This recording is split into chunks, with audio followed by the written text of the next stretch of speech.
नमस्कार दोस्तों, स्वागत है आपका दिव्य एग्जाम पे। देखिए, हमने वादा किया था कि हम किस प्रकार से आप लोगों को जो है कि सिलेक्शन दिलाएंगे। उसका प्रोसेस बताए थे कि सिलेबस को कैसे समझ के हम लोग जो है कि 99% जो बच्चे यहाँ जुड़ेंगे इस चैनल से उनका हम सिलेक्शन करवाएंगे। उसका एक छोटा सा डेमो आप लोगों के सामने लेके आ रहा हूँ। इस डेमो से ही आप जो है अंदाज़ा लगा लेना कि कैसे हम 39,481 भर्ती को आसान से आसान तरीके से हम इसको हासिल कर लेंगे। सबका सिलेक्शन होगा जो लोग इस पे जुड़ेंगे, जो ईमानदारी दिखाएगा, जो इस चैनल के लिए जो है कि काम करेगा। फीस के तौर पे हमने बताया कि इसको सब्सक्राइब करवाना है, ज़्यादा से ज़्यादा शेयर करवाना है, जितने ज़्यादा लोग जुड़ेंगे ताकि जो है कि इस चैनल को भी बढ़ावा मिलना चाहिए, उसकी उसी से प्रोत्साहित होकर हम काम करेंगे। तो आज हम आपको डेमो वो दिखाने वाले हैं जो आप अभी तक जो है कि उसको हल्के में ले रहे थे कि कैसे सर कैसे जो है कि इस इतने बड़े सिलेबस को आसान करेंगे, और कैसे जो है कि हम सभी लोगों को जो कभी नहीं बेटा जीएस और चाहे आप हिंदी की बात कर लो, चाहे रीजनिंग की बात कर लो, मैथमेटिक्स जो कभी नहीं पढ़ा है उस सबको जो है कि हम आसान से आसान तरीके में सारी चीज़ें प्रोवाइड कराएंगे। कोर्स कंप्लीट करने के बाद आप जानते हो कि उसके बाद आपकी प्रैक्टिस सेट के साथ साथ रिवीजन क्लासेस भी शुरू होंगे। तो आओ प्रूफ पे आते हैं, प्रूफ आपको दिखाते हैं कि कैसा प्रूफ है हमारे पास। तो प्रूफ में हम आगे बढ़ने से पहले देख लो ये इसमें कहा गया है कि इस चैनल से जल्दी जल्दी जुड़ जाओ। ऑफलाइन में सिलेक्शन होता था, इस बार ऑनलाइन दूंगा सिलेबस के अनुसार। समझे? समझ लो, नहीं तो फिर अभी समझाएंगे। बेटा नीचे देखो, यहाँ समझा रहे हैं बच्चों, मेरे भाइयों, मेरे दोस्तों। बेटा कहने की आदत इसलिए है क्योंकि बड़े लंबे समय से इस क्षेत्र में काम कर रहे हैं, तो वो आदत सी बन गई है। 10 11 12 साल हो गए इस क्षेत्र में काम करते हुए। तो इसको आप अन्यथा मत लीजिएगा। ये नहीं कि बच्चे, अब दोस्त ही हैं, सभी लोग अपने भाई हैं। तो SSC GD previous year class में आते हैं और पहला क्वेश्चन आपसे पूछा था इसी साल लेटेस्ट, अभी हाल में जो मेरिट आई उसकी मैं बात कर रहा हूँ, कि हड़प्पा काल में निम्नलिखित में से किस भाग को निचला नगर कहा जाता था। आप इंडस वैली सिविलाइजेशन यानी हड़प्पा सभ्यता, उसको सरस्वती घाटी की सभ्यता, सरस्वती सभ्यता भी कहा जाता है। बड़े नाम है, पहले हड़प्पा की खोज हुई बच्चों, हाँ, दयाराम शाहनी द्वारा।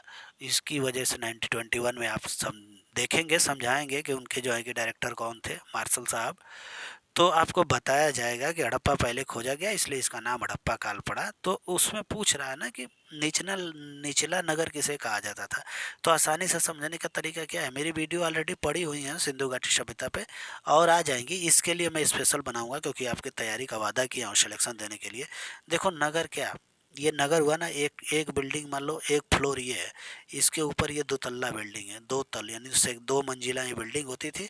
उसके आगे जो है कि क्या बोलते हैं कि ये निचला नगर होता था। निचला नगर का मतलब ये है कि ऊपर जो है बिल्डिंग जो 2 तल्ला 3 तल्ला, जो ज़्यादातर सेकंड फ्लोर तक ही होते थे।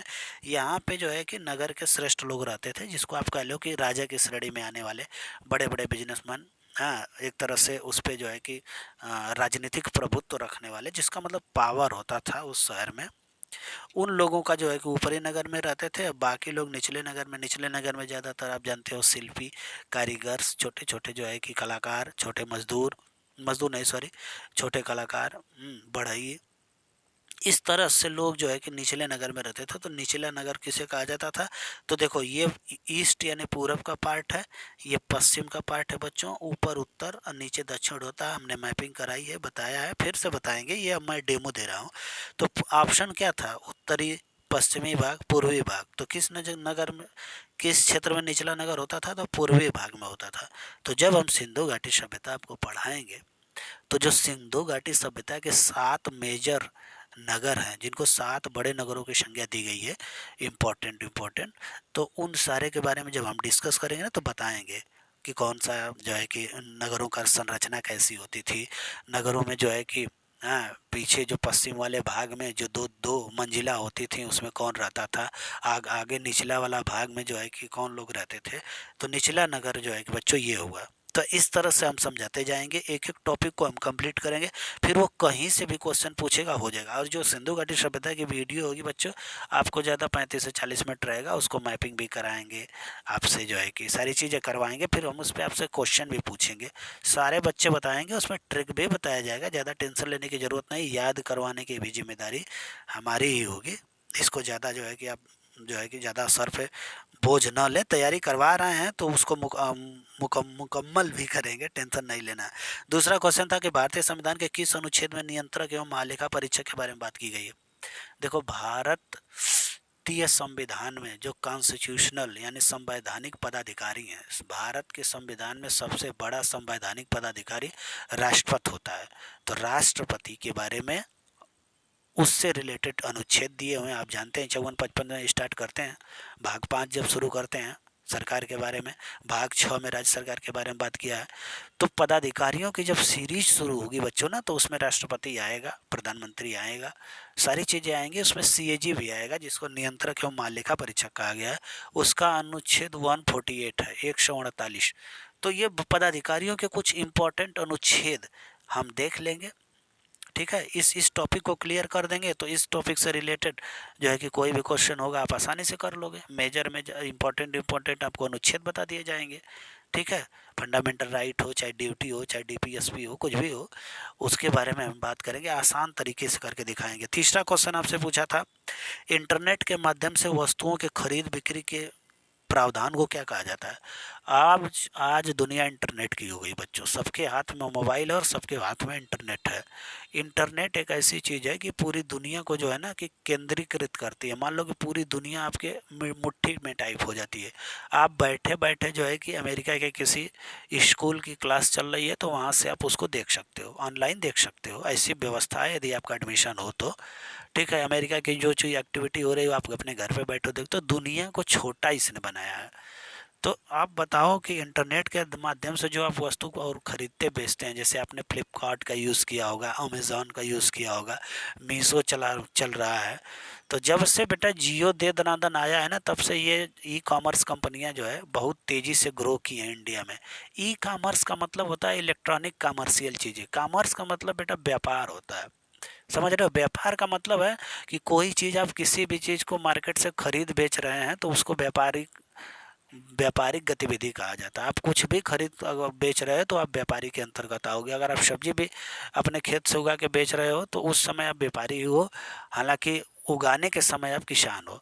तो जो मोबाइल के माध्यम से, इंटरनेट के माध्यम से सामान खरीदी बेची जाती है उसको ई कॉमर्स कहा जाता है। ई मतलब इलेक्ट्रॉनिक, मोबाइल से, और कॉमर्स का मतलब व्यापार यानी बाजार। तो व्यापार उसको कहते हैं। तो ई कॉमर्स ऑप्शन दिया था उसमें, तो वो सही होगा।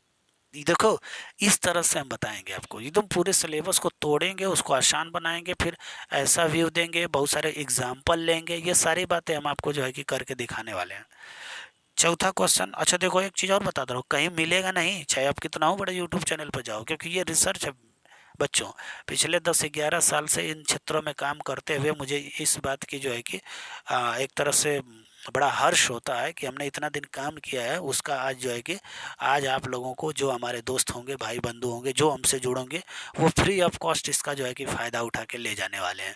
बस यही है कि ज़्यादा से ज़्यादा जोड़ना है। अगर जितने इसको सब्सक्रिप्शन को बच्चों जो है कि एक हफ्ते के अंदर में 500 हो जाएगा और ये सारी चीज़ें चलनी हो जाएंगी, चलने लगेंगी, तो आपको, आपकी जिम्मेदारी है, जितने आपके साथ के लोग हैं सबको आप जोड़िए। अच्छा एक बात ये है कि जोड़ना, कुछ बच्चे ऐसे भी सोच देते हैं कि उनको जोड़ेंगे तो उनका भी सिलेक्शन हो जाएगा, उनसे तो हम जलते हैं। बाबू एक बात बताओ, जिस तरह की तुम नौकरी करने जा रहे हो उसमें इतना हार्ड वर्क है, इतना हार्ड वर्क है ना कि पूरा तुम्हारा गांव भी अगर उस भर्ती में हो जाएगा, ठीक है, तुम नहीं होते हो तो एक दिन उनसे जाके मिल के देख लेना कि उनकी ड्यूटी नौकरी कितनी, इतनी हार्ड वर्क है ना कि बाद में नहीं जलोगे। तुम कहोगे यार कमाल की बात है, इतना ज़्यादा मेहनत करता है, इसको तो पैसे मिलने ही चाहिए, इसको तो अच्छा से रहना ही चाहिए। तो तुम ये मत सोचो कि उनको हम नहीं बताएंगे, उनको नहीं बताएंगे, उनको बताने से जो है कि उनका सिलेक्शन हो जाएगा। तब जो मेहनत करेगा उसी का सिलेक्शन होगा ना। होमवर्क भी तो हमारे करने हैं, होमवर्क भी तो हम देंगे। हालांकि होमवर्क वो मैं आधा ट्रिक द्वारा ही आपको दे दूंगा, हिंट की कैसे से सेट करना है उसको, ठीक है। 2 घंटे की मात्र पढ़ाई मेरे साथ, 2 घंटे से ज़्यादा नहीं लूँगा। 5 महीने तक जो बच्चा कंटिन्यू रहा उसके सिलेक्शन के पर मोहर हम लगाने का वादा करते हैं। बस आप लोग हमारा ये काम करिए कि ज़्यादा से ज़्यादा 500 या 1000 लोगों को इस चैनल से जोड़िए। मैं स्टार्ट करूँ, पीडीएफ भी दूंगा, बस आपको प्रिंट आउट कराने होंगे, ठीक है, समझे। तो ये था। चौथा क्वेश्चन आपको था, जिप्सम किस तापमान पर गर्म गर्म करने पर उसके अणु नष्ट हो जाते हैं।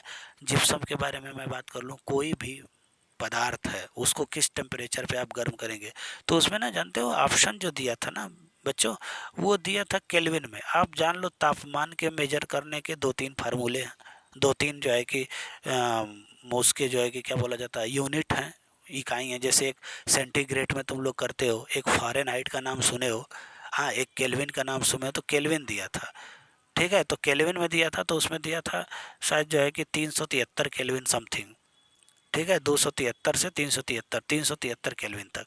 तो जानते हो कि अब मैं बता दूंगा पूरे चार्ट, उसमें बताया गया है कि 0 डिग्री सेंटीग्रेड कितने डिग्री फ़ारेनहाइट के बराबर होता है, कितने डिग्री फ़ारेनहाइट कितने जगह डिग्री केल्विन के बराबर होता है, 273 0 डिग्री सेंटीग्रेड के बराबर होता है। तो ये सारी चीज़ें डिटेल में हम जो जो विज्ञान में यानी साइंस में तापमान वाला चैप्टर है ना, उससे और बाकी जो चैप्टर मिलेंगे प्रीवियस ईयर से, केवल उसको ही हम लोग पढ़ेंगे।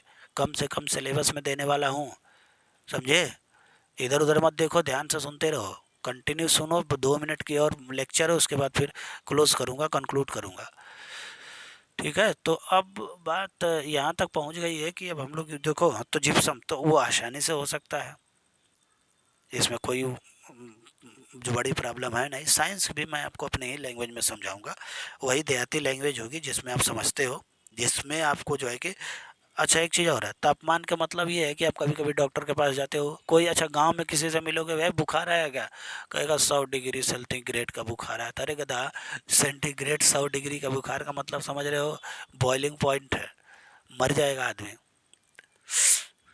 ठीक है, 100 डिग्री जो है कि सेंटीग्रेड में, सेंटीग्रेड के जो बुखार होते हैं ना 100 डिग्री तक पहुंच जाता है लोगों का, फ़ारेनहाइट में मेज़र किया जाता है।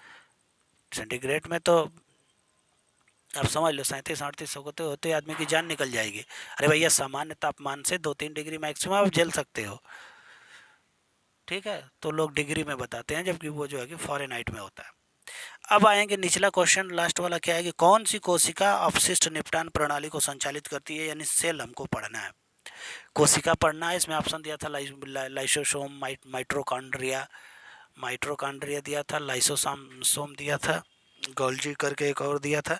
तो इसके बारे में लाइसोसोम आंसर होगा। देखो, एक जंतु सेल है, एक एक जो है कि पादप सेल है, यानी पौधों की सेल है। इन्हीं दोनों सेलों का स्ट्रक्चर बना के एक सेल में 16 से 17 कंपोनेंट होते हैं। यानी जैसे मान लो गोल्जी को है, मान लो आपके जो है कि राइबोसोम है, माइटोकॉन्ड्रिया हैं, लाइसोसोम है, ऐसे करके ना 16-17 होते हैं। 16-17 हम जो है कि एनिमल के, 16-17 पादप के, पौधों के, दोनों हम आपको एक्सप्लेन करेंगे, और डाइजेस्टिव सिस्टम सारा एक्सप्लेन कर देंगे। ठीक है, रेस्पिरेटरी सिस्टम भी एक्सप्लेन कर देंगे, ये सारे सिस्टम एक्सप्लेन कर देंगे, कहीं से एक भी क्वेश्चन छूटेगा ही नहीं। पांचवा क्वेश्चन पूछा छठवां की प्रथम 7 पंचवर्षीय योजनाओं का वो मुख्य उद्देश्य क्या था, तो आत्मनिर्भरता थी बच्चों। शुरू में जब 1952 से 52 से जो है कि 5 ईयर प्लान स्टार्ट हुआ, ठीक है, 51 से ही 56 तक चला था, देख लेना उसको। तब से लेकर पहले 7 पंचवर्षीय योजनाओं तक हमारा यही उद्देश्य रहा भारत सरकार का, किस तरह से जो है कि आत्मनिर्भरता हासिल करनी है। तो ये ऑप्शन दिया था कि आत्मनिर्भरता हासिल करनी, हाँ, आर्थिक क्रियाओं को बढ़ावा देना, हाँ, विकसित क्या लक्ष्य था, 3-4 ऑप्शन थे, तो उसमें एक ऑप्शन यही सही था। तो पंचवर्षीय योजनाओं हमारे टॉपिक में है। पंचवर्षीय योजनाओं के हम सारे जो है कि कब उनकी डेट्स हैं, क्या उनके उद्देश्य हैं, कौन से प्रोग्राम चलाए गए, कौन सी मेजर योजनाएं चलाई गई, किसके प्राइम मिनिस्टर के काल में हुआ, ठीक है, क्या क्या मेजर चेंजेस हुए। तो प्राइम ये पंचवर्षीय योजनाओं को देख लेंगे, नीति आयोग को उसके साथ साथ देख लेंगे, तो हमारा आज तक कंप्लीट हो जाएगा। तो ये सारा था, आप समझ गए कैसे कराने वाला हूँ, इसी तरह से कराने वाला हूँ। ध्यान रहे, 500 का टारगेट, 500 से फिर 1000 का टारगेट कंप्लीट करवाना है, ताकि जल्दी से जल्दी इसको स्टार्ट किया जा सके। हालांकि स्टार्ट मैं कर ही दूंगा, लेकिन आपका जो है कि जो टारगेट दिया हूँ, सारे बच्चे अपनी जिम्मेदारी लेते हुए बच्चों मेरे साथ आइए, दोस्त बनिए, समझ रहे हो। टेलीग्राम चैनल भी है हमारा दिव्य एग्जाम, उससे भी आप जुड़िए। तो आइए, दोस्त बनिए, पीडीएफ ले जाइए, सारे टॉपिक को, जो भी क्योरी, जो भी आपकी जो है कि जो भी प्रश्न पूछेंगे, जितना भी कमेंट करेंगे, कुछ भी करेंगे, वो सारी चीज़ों के आंसर आपको मिलने वाले हैं। ठीक है, थैंक यू सो मच, जाइए और आप तैयार रहिए।